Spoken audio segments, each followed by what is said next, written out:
Trusting the unknown became the most revolutionary step ever because trusting the unknown required me to go beyond the safe net of the mind.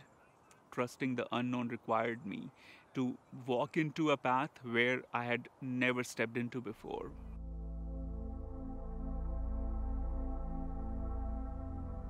Namaste everyone, I am Chandresh Bhardwaj and today I'll be sharing how I manifested my conscious life purpose, how I cleared the obstacles toward living my purpose, and hopefully by the end of this video, you'll also have some practical tools to navigate through the confusion and live your highest purpose in this life. Some of you may know I come from a very sweet, small Himalayan town in India.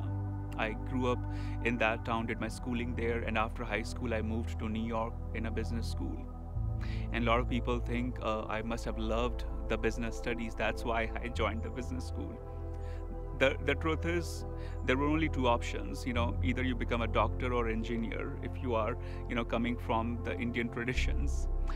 My parents gave me the freedom to choose a third way, and the only third way I knew at that point was the business studies. I didn't know anything at all. I never thought I would be, learning the ways of spirituality or working as a spiritual professional ever. I never thought of it that way.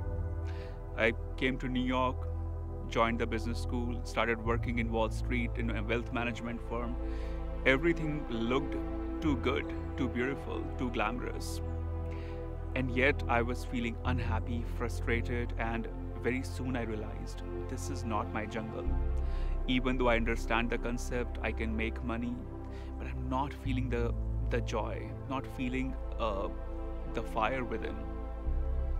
And the frustration got so deep that one day I told my boss that I'll be leaving the banking. And that was the day when people in Manhattan were throwing stones at a particular bank. That was the recession, of the early not early 2000, but around, I think, 2007 or so. It was crazy time for banking. And my boss was like, can you see that? People are throwing stones. The Wall Street Journal is, so toxic and negative right now. And you are thinking of leaving this job. I said, yeah. And he said, what bank are you going to join? I said, I'm not going to join a bank. I'll be working into Tantra traditions and doing something with it. I don't know what, but that's the path I want to go into. And he really thought it's a phase. And he said, my doors will be open, when you want to come back. Thankfully, I never went back. So what really happened that gave me the strength, the courage to keep going? Number one, gratitude. Gratitude for my lineage. Gratitude for the teachers, the gurus who have been guiding me since I was a little kid. Gratitude toward the message of my father, my grandfather, and the ancestors before me. That gratitude changed everything because I started taking them so deeply. I stopped taking them for granted. It changed everything on how I was looking at my own gifts, because I realized in college, the only thing that was coming effortlessly to me was sharing about spirituality. I even got a spiritual column in a business newspaper in the college. I mean, that was a huge sign that this is somewhere I should go into. So for you, the lesson is start finding gratitude for those hidden, unconscious gifts that maybe you're not even aware of. Maybe there's something so subtle that's coming effortlessly to you, but it's not coming to the person next to you. Number two, courage. Courage to leave the jungle, to leave the circus. That courage was very tough. Even till this day, I invite courage to live my purpose, to invite that right energy, because we live in times where if you don't have courage to speak your truth, to live your truth, you'll be dissolved in the noise. So I started inviting daily courage to just be who I am and not be like the best spiritual teacher, not follow a trend that's just going to sell in public, and stick to my authenticity, stick to my sincerity.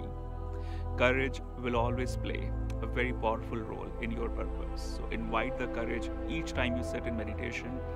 And the chakra for courage is the navel center. Invite courage there. Number three, trust. Someone told me once, if you want to heal and evolve, start trusting the process of your awareness. Start trusting your existence, because if you don't trust, you'll block all the doors of healing, all the doors of the possibilities.